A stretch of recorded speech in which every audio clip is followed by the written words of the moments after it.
Hi friends, welcome back to my channel. ఈరోజు మీకు ఈ సీరియల్లో ఏం జరిగిందో తెలుసుకోవాలి అనుకుంటున్నారా? అయితే వెంటనే మనం సీరియల్లోకి వెళ్ళిపోదాం. ఇక మహాలక్ష్మి అయితే అమ్మవారి గుడి దగ్గరికి వచ్చి, అమ్మ రుద్రాంబిక, నీ మొక్కు తీర్చడం కోసం అందరూ కూడా ఈ ఇంటి కోడలు కావాలి అంటున్నారు. కానీ నీకు బంధుత్వాలు కావాలా అమ్మా? చూడమ్మా, నువ్వు అర్థం చేసుకుంటావని అనుకుంటున్నాను.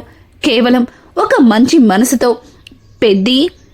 పెద్దికి మంచిగా పెళ్లి జరగాలని, అలాగే ఆ కుటుంబం బాగుండాలని ఆ మొక్కుని నేను తీర్చాలి అనుకుంటున్నాను. నువ్వు అర్థం చేసుకుని నాకు సహాయపడు అంటూ ఇక మహాలక్ష్మి అయితే అమ్మవారికి నమస్కరించుకుంటుంది. ఇక ఇది ఇలా ఉండగా ఊర్లో అందరూ కూడా ఇక అక్కడ జాతరకైతే వచ్చేస్తారు. పంతులు గారైతే, ఏంటిప్పుడు నారాయణ కుటుంబం నుంచి ఎవ్వరు కూడా ఈ నిప్పుకుండతో మొక్కు చెల్లించుకోవట్లేదా అని అడుగుతూ ఉంటే, అదే టైంలో అక్కడికి ఇంకా తాయారు అయితే వస్తుంది. తాయారు, ఆ కుటుంబం నుంచి ఎవ్వరూ రారు. అయినా నిన్నే చెప్పాను కదా ఈ కుటుంబాన్ని గుడికి రానివ్వద్దు అని. కానీ వాళ్ళిచ్చే డబ్బులకు ఆశపడి గుడిలోకి రానిచ్చారు. కనీసం వచ్చిన వాళ్ళు మొక్కు కూడా చెల్లించుకోవట్లేదు. యారా, నిన్న నీ భార్య ఏదేదో చెప్పింది, మొక్కు నేను తీరుస్తాను అంటూ ఏదో మంగమ్మ శబదాలు చేసింది. మరి ఇప్పుడేంట్రా నీ భార్య కనిపించట్లేదు అంటూ ఇక తాయారు అయితే చక్రిని అడుగుతూ ఉంటే, చక్రి చూడు, తనని నేనే వద్దని చెప్పాను. ఆయన ముందు నీ మొక్కు గురించి ఆలోచించు అని అంటుంటే, చూడు, నా ముక్క ఆల్రెడీ నా కూతురు తీరుస్తుందిలే గాని మీ ఇంటి మొక్కే తీరట్లేదు. అయినా నేను పెట్టిన శాపం అంత ఈజీగా పోతుందా ఏంటి? చూడు, మర్యాదగా వచ్చిన దాన్నే వెనక్కి పొండి. ఇక్కడ మొక్కులు, గుడి, జాతర అంటూ ఇక్కడే సెటిల్ అయిపోవాలనుకుంటున్నారేమో. చూడండి, అవన్నీ తీర్చుకొని వచ్చేది మాలాంటి వాళ్ళు, మీలాంటి వాళ్ళు కాదు అంటూ ఇక తాయారు అయితే ఊర్లో అందరి ముందు నారాయణ కుటుంబాన్ని ఇంకా అవమానిస్తూ ఉంటుంది. అక్కడే ఉన్న నారాయణ, ఏయ్ నోరు మూస్తావా? లేకపోతే నా కూతురు అంటూ ఎగిరెగిరి పడుతున్నా ఆ కూతురు గురించి అల్లుడితో చెప్పమంటావా అని అరవడంతో, రేయ్ తాగుబోతు సచినోడా, మాట్లాడితే నా కూతురు జీవితాన్ని ఎట్లా నాశనం చేయాలా అని చూస్తున్నారు అని అంటుంటే, అత్త ఎందుకత్తా అనవసరమైన గొడవలు? మేం కూడా ఇక్కడ ఈ గుడిలో జరుగుతున్న ఈ ఉత్సవాలని చూడటానికి వచ్చాం. ఇలా వచ్చిన వాళ్ళని అందరి ముందు అవమానించడం ఏమాత్రం కూడా బాగాలేదు అని అంటూ ఉంటే, ఇక అక్కడ ఉన్న కన్నా, అసలు అలా అవమానించడానికే కదన్నయ్య ఆవిడ గారు ఇక్కడికొచ్చింది.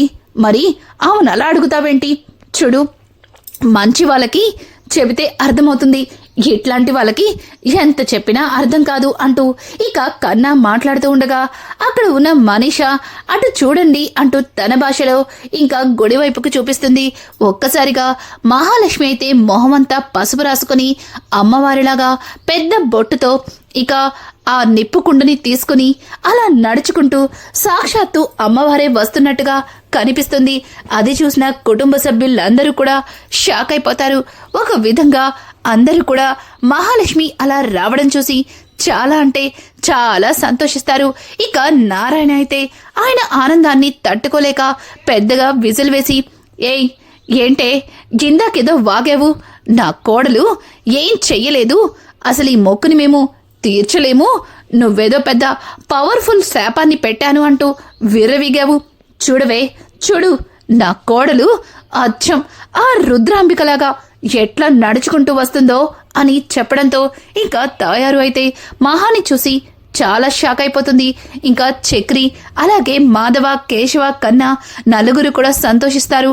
కానీ మహాలక్ష్మి అంత వేడికుండని పట్టుకుని రావడం చూసి కాస్త బాధపడతారు. ఇక చక్రి అయితే, అన్నయ్య నేను ఇప్పుడే వస్తాను అంటూ ఇక అక్కడి నుంచి మరికొన్ని వేప కొమ్మల్ని తీసుకొచ్చి ఇంకా మహాకి ఇవ్వబోతూ ఉంటే, మహాలక్ష్మి ఎందుకండి ఉన్నాయి కదా అని అడుగుతూ ఉంటే, చూడండి మీరు ఇంత పెద్ద నిర్ణయం తీసుకున్నప్పుడు మీకోసం నేను ఈ చిన్న సాయం చేస్తే తప్పులేదు కదా. కొంత దూరం వెళ్లేసరికి అది వేడెక్కి చేతులు కాల్తాయి, అలా వెళ్లాలంటే ఇబ్బంది పడతారు. అందుకే ఇవి పెట్టుకుని వాటిని తీసుకెళ్తే మీకు చేతులు కాలవు అంటూ ఇక చక్రి అయితే ఆ వేపరెమ్మల్ని ఇక మహా చేతికి ఇస్తుంటాడు. అది చూసిన తాయారు, రేయ్ ఆ అమ్మాయి కొంత దూరం వెళ్లేసరికి ఆ నిప్పుకుండని కింద పడేస్తుంది. ఇప్పటికే మీకున్న దరిద్రాలు సరిపోనట్టు ఇదొక అరిష్టం చుట్టుకుంటుంది. అయినా నీకెందుకొచ్చింది? ఇంట్లో ఫ్యాన్ కింద పడుకోకుండా ఇదంతా నీకెందుకు అంటూ ఇంకా తాయారు మాట్లాడుతూ ఉంటే తాయారు మాటలకి పక్కన ఉన్న గాయత్రి, అమ్మా ఏంటా మాటలు? చూడు నీ నోటి చలవ అంటూ నా చేతులే కాలి ఈ కుండని కింద పడేస్తానేమో అని భయం వేస్తుంది అని అంటుంటే, అయ్యో అయ్యో ఏంటే మాటలు? శుభమా అంటూ అలా నిప్పకుండని చేతిలోకి తీసుకుని అమ్మవారి గుడి చుట్టూ 3 ప్రదక్షిణలు పూర్తి చేయాలి, అంతేగాని అలా నేల పాలవుతుంది అని అనకూడదే అని అంటుంటే, మరి నువ్వనొచ్చా అందరితో? ముందు నువ్వు పక్కకి జరుగు అంటూ ఇక గాయత్రి అయితే తాయారు మీద అరవడంతో తాయారు మౌనంగా పక్కకైతే వెళ్తుంది. ఇంకా చక్రి, అన్నయ్య ఎండ బాగా ఉంది, గుడి చుట్టూ 3 ప్రదక్షిణలంటే మహాలక్ష్మి గారు చెయ్యగలరా? ఆవిడ కాళ్ళు కాలిపోతాయేమో అంటూ ఇక చక్రి అయితే మాధవతో అంటూ ఉంటే పక్కన ఉన్న మాధవ మహాతో, అమ్మా ఎందుకమ్మా ఇదంతా? వద్దని చెప్పాను కదా, అయినా నువ్వెందుకు ఇంత పెద్ద నిర్ణయం తీసుకున్నావు? అసలే ఎండ మండిపోతుంది, కాళ్ళు కాలిపోతాయి, కాళ్ళకి చెప్పులు లేకుండా గుడి చుట్టూ 3 ప్రదక్షిణలుంటే మాటలు కాదు అంటూ ఇక మాట్లాడుతూ ఉండగా సతీష్ అయితే, చక్రి నీ భార్య మీ కుటుంబం కోసం చాలా కష్టపడుతుంది, ఇంత మంచి అమ్మాయి నీకు భార్యగా రావడం నిజంగా నీ అదృష్టం. చూడండి ఆ అమ్మవారి దయ వల్ల మీరు మనసు నిండా అమ్మవారిని తలుచుకొని మీరు ప్రదక్షిణలు మొదలు పెట్టండి. ఖచ్చితంగా ఆ అమ్మవారు మీ కుటుంబానికి ఉన్న శాపాన్ని తొలగిస్తుంది, అలాగే మీకు ఎట్లాంటి ఇబ్బంది కలగనివ్వదు అంటూ ఇక సతీష్ అయితే అక్కడ ఉన్న మహాలక్ష్మితో మాట్లాడుతూ ఉండగా మహాలక్ష్మి కూడా సైలెంట్గా తల ఊపుతుంది. ఇంకా ఇది ఇలా ఉండగా ఇక్కడ చూస్తే శైలుని బలవంతంగా గుడికైతే తీసుకొస్తారు. కానీ శైలు గుడంతా చూసి, నాన్నా ఇక్కడేదో హోమం అన్నారు, కానీ ఇక్కడ ఎవ్వరూ కనిపించట్లేదు, అసలు ఇంత దూరం ఎందుకు వచ్చాం? అసలు వాళ్ళు వస్తున్నారా లేదా అంటూ శైలు అయితే లొడలొడ మాట్లాడుతూ ఉండగా ఇంతలో అక్కడికి సురేష్ అయితే వస్తాడు. వచ్చారా? మీకోసమే ఎదురు చూస్తున్నాను, రండి అని అంటుంటే, ఏంట్రా నువ్వు కూడా ఇక్కడే ఉన్నావా? అయినా మాకంటే ముందుగా వచ్చి నువ్విక్కడ ఏం చేస్తున్నావు అని అడగడంతో ఆ మాటలకి, చూడు నోరు మూసుకుని పద, నేను ఇక్కడ చేయాల్సిన ఏర్పాట్లన్నీ పూర్తి చేశాను అని అంటుంటే, అమ్మా ఏంటి వీడు ఏర్పాట్లు అంటున్నాడు? అసలు ఏమి ఏర్పాట్లు? హోమం చేయడానికి ఏర్పాట్లా అంటూ ఇక శైలు అమాయకంగా అడుగుతూ లోపలికి చూస్తుంది. ఒక్కసారిగా అక్కడ పెళ్లికి కావలసిన ఏర్పాట్లు చూసి షాక్ అయిపోతుంది. ఇక శైలు అయితే, నానా హోమం అన్నారు, కానీ ఇక్కడ చూస్తే పెళ్లి జరుగుతున్నట్టుగా ఉంది, ఎవరి పెళ్లి నాన్నా? మనం ఎవరి పెళ్లికొచ్చాం అని అడుగుతూ ఉంటే, ఎవరి పెళ్లికో అయితే మనం ఎందుకొస్తామే, నీ పెళ్ళే జరుగుతుంది అంటూ ఇక శైలు తల్లి శైలుని గట్టిగా చెయ్యి పట్టుకుంటుంది. ఒక్కసారిగా శైలు, అమ్మా ఏం మాట్లాడుతున్నావు? నా పెళ్ళేంటి? అయినా మీకింతకు ముందే చెప్పాను కదా నేను కేశవని ప్రేమిస్తున్నానని, మరి ఇలా నాకు చెప్పకుండా దొంగచాటుగా గుడికి తీసుకొచ్చి పెళ్లి చేసేస్తే అంత ఈజీగా నేను పెళ్ళెందుకు చేసుకుంటాను అంటూ ఇక శైలు అయితే గొడవ చేస్తుంది. ఇంకా పక్కన ఉన్న శంకరం, చూడమ్మా శైలు, నువ్వు గొడవ చేసి అందరి ముందు మా పరువు తీయకు, ఇప్పటికే పరువు పోయి ఊర్లో తలెత్తుకోలేకపోతున్నాను, వాళ్ళు నీ గురించి అన్నీ తెలిసి కూడా నిన్ను చేసుకోవడానికి ముందుకొచ్చారు, అట్లాంటి వాళ్ళ దగ్గర నువ్వు గొడవ చేయకు శైలు, నీకు పుణ్యం ఉంటుంది అంటూ ఇక శంకరం అయితే శైలుతో మాట్లాడుతూ ఉండగా పక్కన ఉన్న తన భార్య, ఏవండి ఇలా నిదానంగా చెప్తే అదెందుకు వింటుందండి? ఎందుకు? ఇది ఎలాగో మన మాట వినదన్న సంగతి నాకు తెలుసు, రేయ్ అందుకోరా అంటూ ఇక చెరో కూల్ డ్రింక్ ని అందుకుంటారు. ఏంటిప్పుడు నేను పెళ్లికి ఒప్పుకోలేదు అనేసరికి నీకు నీరసం వస్తుందని ముందుగానే కూల్ డ్రింక్స్ తెచ్చుకొని పెట్టుకున్నారా అని అంటుంటే, ఏమే ఇవి మామూలు కూల్ డ్రింక్స్ కాదే, ఇందులో విషయం కలిపాము, నువ్వెలాగో ఈ పెళ్లికి ఒప్పుకోవన్న సంగతి నాకు తెలుసు, అందుకే నేను కూడా నా ఏర్పాట్లో ఉన్నాను. చూడు నువ్వు కనుక నోరు మూసుకుని అతనితో తాళి కట్టించుకోకపోతే ఇదిగో ముగ్గురం కలిసి ఈ కూల్ డ్రింక్స్ తాగి ఇక్కడే నీ కళ్ళ ముందే ఈ గుడిలోనే చేస్తాం. ఆ తర్వాత చక్కా నువ్వు ఆ మెకానిక్ గాడిని పెళ్లి చేసుకుని వాడితో కలిసి సంతోషంగా ఉండు. ఇక మా గోల అలాగే మా బాధ నీకు కనిపించదులే అంటూ ఇక శైలు తల్లి శైలుతో మాట్లాడడంతో ఒక్కసారిగా శైలు నాన్న ఏంటిదంతా అని అడుగుతూ ఉంటే మరి ఏం చేయనమ్మా, నీ జీవితం బాగుండడం కోసమే మేము ఇలాంటి నిర్ణయం తీసుకున్నాం. కానీ నీకు మా నిర్ణయం నచ్చినప్పుడు నువ్విక్కడి నుంచి నిరభ్యంతరంగా వెళ్ళిపోవచ్చు. కానీ వెళ్లే ముందు మా చావు చూసి వెళ్ళిపో అంటూ ఇక శంకరం మాట్లాడడంతో ఇక శైలు ఏమీ మాట్లాడలేక మౌనంగా వెళ్లి పీటల మీద అయితే కూర్చుంటుంది. ఒక్కసారిగా పక్కన కూర్చున్న పెళ్లి కొడుకు అయితే శైలు అలా కూర్చోవడం చూసి తెగ సంబరపడిపోతారు. ఇంకా శైలు మెడలో దండ వేసి ఇక శైలుకి తలకి బాసికాన్ని కడుతుంది. తల్లైతే అది చూసిన శైలు అమ్మా ఇదంతా కావాలని చేస్తున్నారు కదా, చూడండి నాకు ఈ పెళ్లి ఇష్టం లేదని తెలిసినా నాకు బలవంతంగా ఇతనితో పెళ్లి జరిపిస్తున్నారు అంటూ ఇక శైలు అయితే వాళ్ళమ్మతో చెప్పి బాధపడుతుంటే నోరు మూసుకుని కూర్చో, లేకపోతే మీ నాన్న చెప్పాడు కదా ఆ విషయం తాగి ఇక్కడే చేస్తాం, మా శవాలు దాటుకుని వెళ్ళి నువ్వు ప్రేమించిన వాడితో సంతోషంగా ఉండులే అంటూ ఇక తల్లైతే మరొకసారి శైలుకి ఇంకా వాళ్ళ విషాన్ని తాగుతారన్న సంగతిని గుర్తు చేస్తుంది. ఇక ఇది ఇలా ఉండగా ఇక్కడ చూస్తే మహాలక్ష్మి అయితే ఆ నిప్పు కుంపటిని పట్టుకుని ఇక గుడి చుట్టూ ప్రదక్షిణలైతే మొదలు పెడుతుంది. అలా వెళుతున్న మహాలక్ష్మికి అరికాళ్ళు అంటుకుంటాయి. ఇంకా చక్రి మాధవ వీళ్ళు కూడా వత్తన వెనకే వెళ్తూ కాళ్ళు కాలిపోతుంటే అన్నయ్య కాళ్ళు అంటుకుపోతున్నాయి అన్నయ్య, వదిన ఎలా నడుస్తుందో ఏంటో, వదిన పాపం అన్నయ్య అంటూ ఇంకా కన్నా మాట్లాడుతూ ఉంటే కొంతసేపటికి చక్రి ఏదో ఆలోచిస్తున్నట్టుగా ఆలోచించి మహాలక్ష్మి కంటే ముందుగా పరిగెత్తి అక్కడ ఒక బిందెతో నీళ్ళని పట్టి ఇక మహాలక్ష్మి వచ్చే టయానికి ఆ నీళ్ళనైతే తన చెయ్యి తగిలి పడిపోయినట్టుగా కింద నేల మీద పడేస్తాడు. అలా బిందె తిరగబడ్డంతో అక్కడ నీళ్ళన్నీ వణుకుతాయి. అలా మహాలక్ష్మి కాళ్ళు ఆ తడి తగలడంతో కాస్త ప్రశాంతంగా అనిపిస్తుంది. అది గమనించిన మహాలక్ష్మి చక్రి వైపు చూసి కాస్త నవ్వుతున్నట్టుగా ఫేస్ పెట్టి ఇక ఇంకోస్త ముందుకు వెళ్తుంది. అలా మహాలక్ష్మి అయితే గుడి చుట్టూ 3 ప్రదక్షిణలు పూర్తి చేసి ఆ నిప్పుల కుండని పూజారి చేతిలో పెడుతుంది. అలా మహాలక్ష్మి అయితే గుడి చుట్టూ ప్రదక్షిణలు పూర్తి చేసి మరొక మొక్కునైతే పూర్తి చేస్తుంది.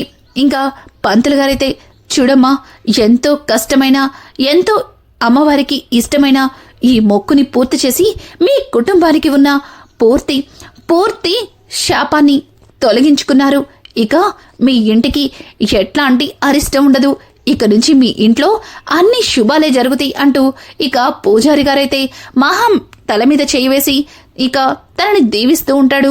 మహాలక్ష్మి అయితే ఆ మాటలకి తెగ సంతోషిస్తూ వెనక్కి తిరిగి తన కుటుంబం వైపైతే చూస్తుంది. అలా మొక్కు తీర్చుకున్న కుటుంబం మొత్తం అక్కడే ఆరుబయట నుంచుని ఉంటుంది. అలా ఊర్లో అందరూ కూడా అక్కడికి చేరుకుంటారు.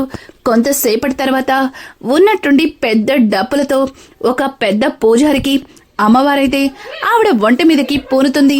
ఒక్కసారిగా అమ్మవారు ఆవిడ ఒంటి మీద పూని ఇక పూనకం వచ్చిన వాళ్ళు ఎలా అయితే మాట్లాడతారో అలా మాట్లాడుతూ ఊగిపోతూ మహాలక్ష్మిని దగ్గరికి పిలుస్తుంది. ఒక్కసారిగా మహాలక్ష్మి అయితే భయంతో దగ్గరికి వెళ్లేసరికి ఇక అమ్మవారు పూనిన ఆ పూజారి చూడు ఎంతో కష్టపడి నా మొక్కుని తీర్చావు, మీ కుటుంబానికి ఉన్న దోషాలన్నింటినీ పోగొట్టుకున్నావు, ఇకపై నీ కుటుంబం సంతోషంగా ఉంటుంది, అలాగే నువ్వు ఇక్కడి నుంచి కొత్త జీవితంలోకి అడుగు పెడుతున్నావంటూ ఇంకా మహాలక్ష్మికి అమ్మవారైతే బొట్టు పెట్టి అక్షింతలు వేసి దీవిస్తుంది. ఇంకా చక్రి అయితే అమ్మవారు మహాలక్ష్మిని కొత్త జీవితంలోకి అడుగు పెడుతున్నావంటే ఖచ్చితంగా నాతో కొత్త జీవితంలోకి అడుగు పెడుతుందని అర్థం. ఇక్కడికి వచ్చిన తర్వాత మహాలక్ష్మి మా కుటుంబం కోసం నా భార్యగా బృందావనం ఇంటి కోడలిగా ప్రతి మొక్కుని తీర్చింది అంటూ ఇక చక్రి అయితే తెగ మురిసిపోతాడు. ఇంకా ఇది ఇలా ఉండగా తర్వాత ఇక ఆ అమ్మవారు పూనిన పూజారి గారు మాధవని రమ్మని పిలుస్తారు.